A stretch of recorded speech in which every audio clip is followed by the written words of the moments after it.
G'day guys, Jeff here. So I put a lot of videos together and I'm going to release them. This comes a few minutes after the Australian release of the game, and I'm an Australian, so I have the game and it's awesome.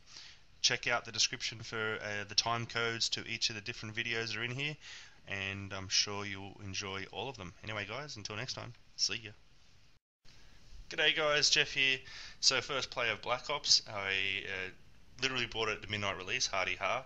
And there seems to be a lot of host issues at the moment during this match because it's very dispersed globally in terms of who has it.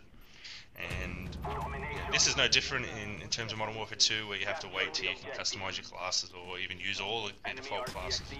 I pick Assault because it's fairly good bread and butter. It comes with the M16, 3 burst. It seems to be fairly weak after I played a few games, but it really just came down to lag in the end, that you can put a number of shots into people. And you sometimes have to 3 burst them. So with the second chance, some people were sending me messages saying they're concerned about it. I don't think you should be, really, because... Was that an enemy that I just ran past? I don't think you should be concerned about it because it's very easy to take out anyone who goes in a second chance. However, the guy who's about to kill me, if I remember correctly, he got a rude surprise because I got put into last stand and then knifed him from the ground, which is always nice. So, M16, 3 burst, I wanted to actually talk about a few things. So, the map. The maps, it's always nice to have new maps, and I heard that they're going to have multiple DLCs for the maps, which is also, for the game, which is also nice. But with anything, the maps, the textures, the people, the equipment, anything that it looks different to what you're used to is going to take time to get used to it again. For instance, you might peek at a building and think nothing of it, but then you get shot from there. It's because you're not used to identifying the textures at a moment's notice or a quick glance. So like with Modern Warfare 2, you could be running and all of a sudden out of the corner of your eye you will see something that just doesn't look right, and you know that's the person.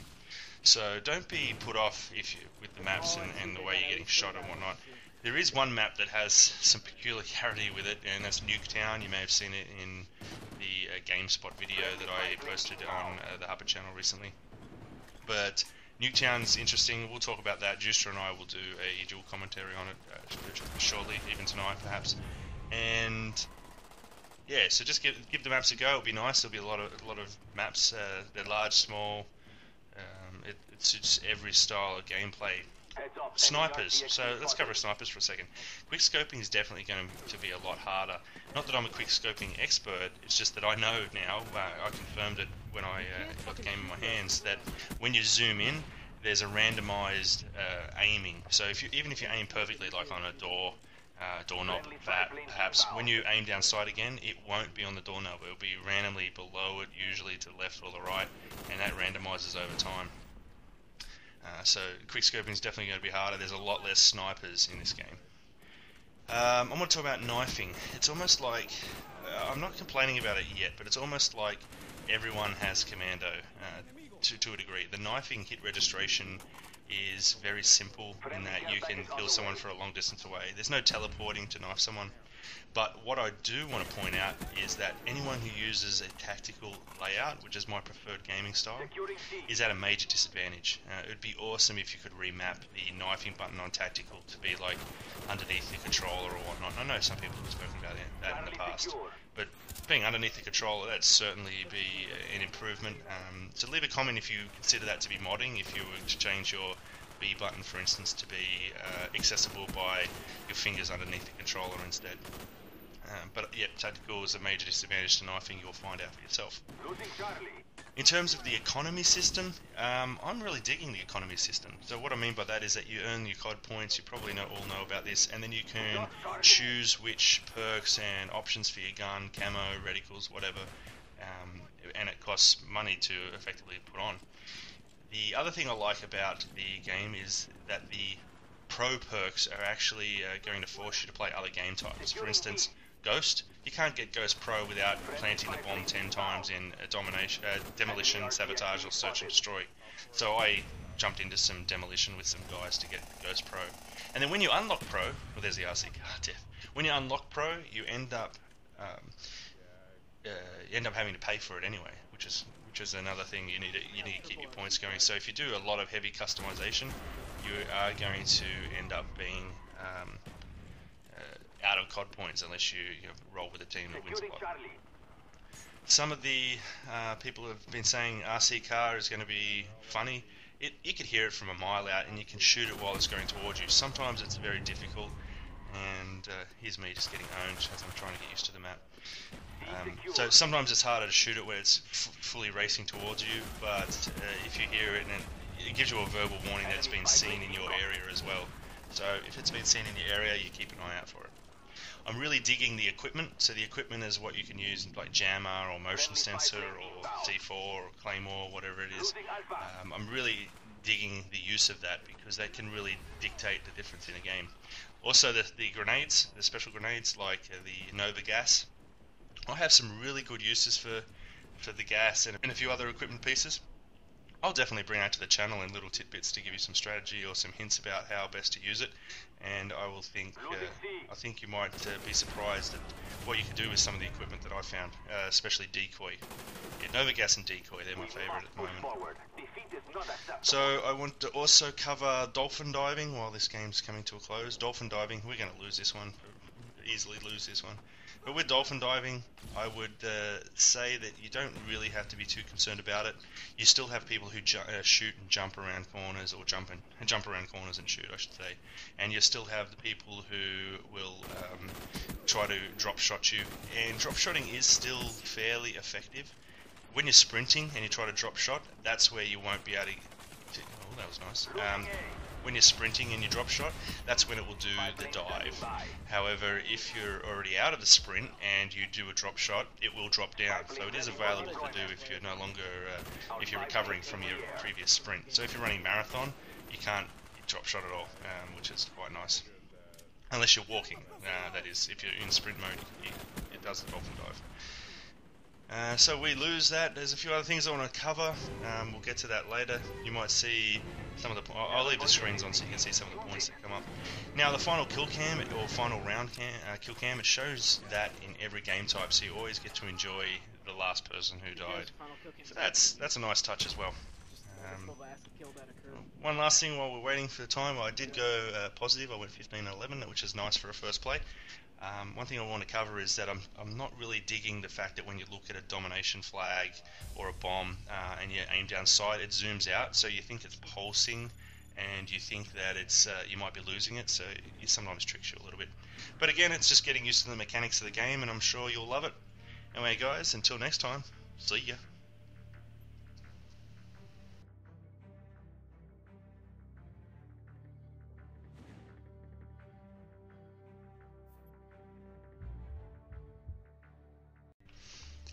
G'day guys, Jeff here.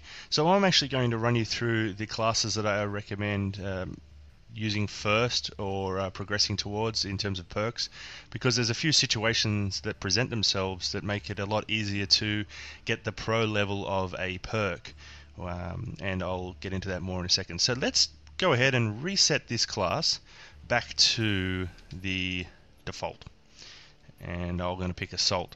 Just so you know as well, if you see how it says Assault up here, if you try to rename by pressing X, you try to rename a previous class that you have to Assault or whatnot, it will actually say it's a prohibited word. It's prohibited because it's already part of the reset class system here.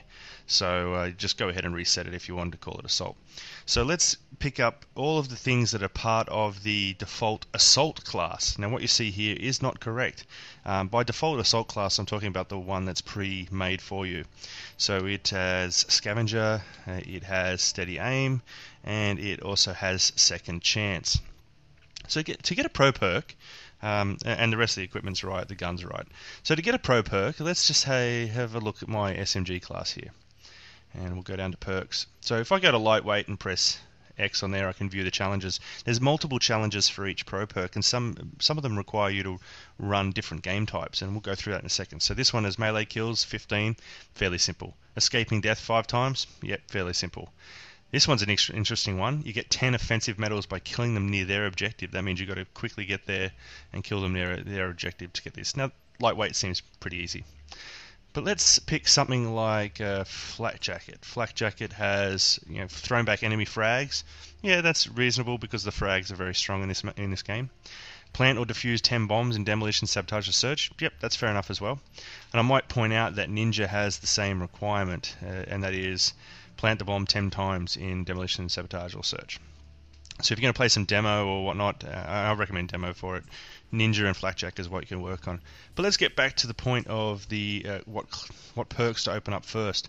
I actually recommend that you open up Sleight of Hand first, because I mean, Sleight of Hand, you won't be able to see it now because I've already opened up the Pro perk, but one of the requirements for Sleight of Hand Pro is to wound an enemy and then reload and then finish them off. So you could certainly do this by running Sleight of Hand, and you will eventually get it throughout the course. However, because the default Assault class has Second Chance, and not many people are going to run Second Chance / Last Stand once they've gone past the default classes. So on release date, I recommend that you use the Sleight of Hand and buy that first, and then work on when you shoot someone. I would say an M16 is a good gun for this because of the burst. It's a fairly weak gun, but the burst is quite good on it. So you burst someone to put them into Second Chance, duck behind cover, reload, duck out, and finish them off. And then that will actually, very quickly get you your 10 kills. And it only took me a little while, a few games to get Sleight of Hand Pro. Same with Flakjack and same with Ninja. Flakjack and same with Ninja. We're looking at an old video here. I think. Let me have a look at the challenge here. Oh no, so throwbacks. I've got to complete throwbacks. But in terms of the plant 10 bombs, that was completed very, very simply and survived 10 explosions. I mean, I did that literally within 3 or 2 games of demolition.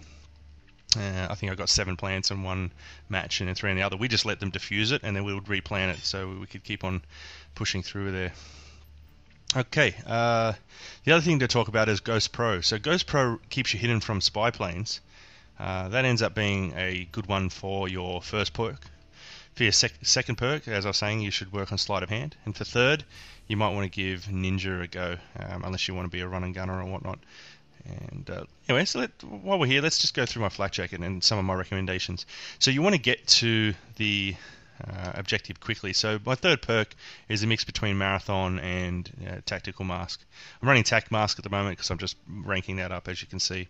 Because I'll get Ninja, I've just got to stab someone in the back one more time and I'll get that. I use tac insertions in terms of equipment so I can put myself near the objective and then go for it. I give myself a lot of flashbangs. Warlord Pro is so I could give myself grip and an extended mag on the AK-74U. It means I can really get in there and just lay down some firepower. I can throw, with Warlord Pro I can throw lots of flashbangs and lots of frags and really cause a ruckus among people. My anti-air class is fairly simple. I'm using Ghost Pro, Sleight of Hand Pro, Ninja. Nothing too much to say about that. The Galil is a gun that I quite enjoy. And for SMGs, I've actually picked Ninja rather than Marathon because I found that the sprint distance is actually quite reasonable. So Ninja works better for me because if I am using this type of class, I like getting behind the enemy lines and taking them from behind. That's what she said. Anyway, guys, until next time, see ya. G'day guys, Jeff here. So I'm going to take you through the file share and recent games just to explain the theatre mode a little bit and then show you a pro tip, a hot tip as I would say. So you can actually see your recent games, and what you'd want to do is bring them over to your file share where you have 6 slots so you can keep your games. So you don't actually have to actively record with your Hopog. However, I still recommend doing so because the hit registration playback of the theatre mode still seems to be quite buggy. But let's skip past the loading. What else you can do is you can upload it and put some tags on it, like whatever word you're after, Huppet, it doesn't matter, and then people will be able to search for that in the theatre itself or in the community theatre, community share. But yeah, so I would recommend still recording with Hopog because of the bad hit registration playback, as you'll see in this video here. So the controls are quite normal, it shows your kills, your deaths, so you can actually fast forward to them. The actual button to move to the next point doesn't seem to work, but you can pause, you can actually completely toggle off the controls as well by pushing down on your left stick. So some people might want to do that. And you can see there was some bad hit registration there and there, and I still managed to get the kill. Well, on the Hopog the recording looks much better, it actually looks like I shot the person. Let's skip through to the pro tip, and that is getting Ghost Pro. So with Ghost Pro, you need to actually destroy a sentry gun, but the sentry gun can still see you, so you have to approach it from a flank or behind. However, not many people have been running the sentry gun as a streak, so unless you get extremely lucky because they've got it in a care package, they're not actually going to run it. So what I do is I run it myself, and let's take you through what I do with this. Nuketown's quite easy to get this done because the map's small, so you can get to things quite quickly, and you get multiple opportunities to get the sentry gun. One thing I do recommend for those using tactical layout is you want to, when you're reloading, you want to have your hand ready for the B button so you can knife anyone who might run past you. That removes some of that disadvantage. But almost getting up to my sentry gun here for deployment, and you'll get the tip very shortly. Let's just grab a couple of kills here. This map gets played a lot, so prepare to get used to it. People just keep voting it in, and because the voting system allows you to vote the previous one, that's what happens. So you might not have seen that, but you rewind what I did. I got my sentry gun and I threw the care package down into their enemy territory. I want to say thanks to Brian, the one you don't see, who I believe is also in this match, for suggesting that. But it's an excellent tip. So I threw my sentry gun to the enemy, let them grab it, so they think they're awesome. I throw some frags that way, and hopefully they plant it somewhere where it's easy to get to. And what do you know? It's right in front of me. So all I have to do is sprint up to it, knife it, and I can say thank you for Ghost Pro. Anyway guys, until next time, see ya.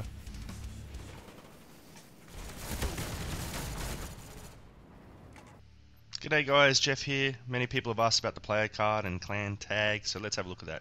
After getting through a certain level, you can edit your clan tag, just like Modern Warfare 2, and open up other things like colouring it. But in terms of the player card, let's just talk about the base for a second. The base down at the bottom. I've picked Australia, but there's many different bases you can have. They all are part of the COD point economy system, and you open some up as you rank up as well. And the flags are in here, as well as some various things that you open up at different prestiges. So after choosing the background you want, I just wanted to explain about the player card itself. It's set up by multiple layers, and once you've purchased a little image, you get to use it from that point on. So you can see I've got the radioactive and the crown, but there's multiple pages of them. Unfortunately, there aren't, the full alphabet isn't in there, only some like A, B, C, D, maybe even E. But I haven't seen H or anything like that because I was going to make like a Huppet type one, but I'll have to have a think about that. Perhaps you guys could make a Huppet one and share it with people, share your designs on the Huppet forum.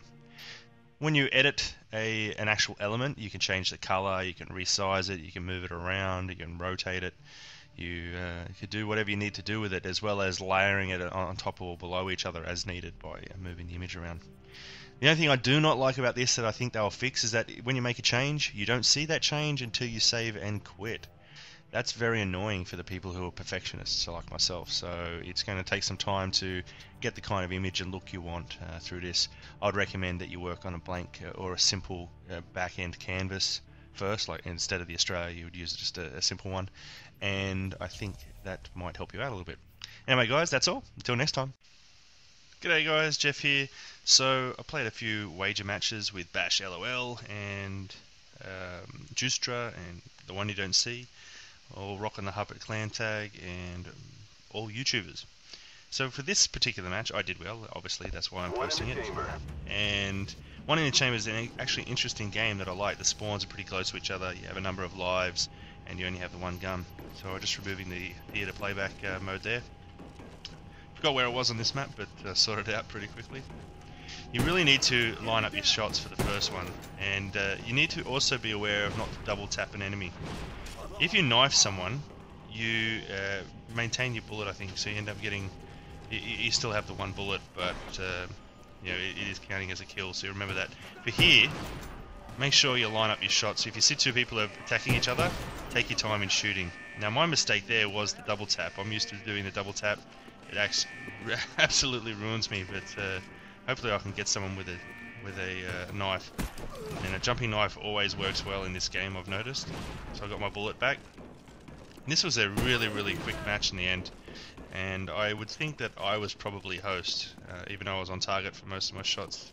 It went very quickly, and you'll see by the amount of kills that I had and the lack of deaths. I still have 2 lives left, as you can see in the bottom right. Juicer in the face. And there's the end of the match. So you can also double down with the wages, everyone has to do it, but get a party of 6 from Hoppet and have fun with these wager matches. Anyway guys, until next time, see ya. G'day guys, Jeff here. So, when you're on the main menu here, click your left and right trigger simultaneously a few times, like bang, bang, bang, both left and right trigger. And let's take a look at what happens. Oops, you get out of your chair. That's amazing. So you can push A to sit back in the chair and get back to that menu. However, you'll find this computer of interest, so go over to it and use it. You can log on to it, look at files, read emails, read text files and whatnot. I'm not going to give you any hints to the password, but read the emails to start putting something together there, and type help to look at all the commands. For me specifically, there's 2 things that I like on here, and I'm going to give you a pro tip. How about you enter D, O, and A? Ooh, Dead Ops Arcade. Now while this is loading, you might also want to check out another Easter egg called Zork. That's Z or Z, for depending which country you're from. O-R-K. Hit enter and away you go. So like I said, that computer can give you access to various things, like information about Mason and other people. You can log on as various people, and there's hidden things within that computer. I'm not sure if they're going to keep bringing out more, but here's some that can entertain you. So I'm not going to talk too much through this game, but it's literally a zombies arcade game. Now I brought that screen up just so you can have a look at the controls, but it's a simple move and fire. It's almost like the Black Ops or Dead Ops version of the game that everyone's playing on the Xbox arcade, like Tabe and those guys. So I'm sure you remember the name of that. I can't recall it right now, it's too early in the morning for me. You pick up different weapons, you take out the zombies, and you advance to the next round. And some of the weapons are quite fun. You pick up gold and things like that along the way. So I'm not going to talk through this game, but I will put up the entire game on the channel so you can watch it, fast forward it, and have a look at what level I get to. Anyway guys, until next time, see ya.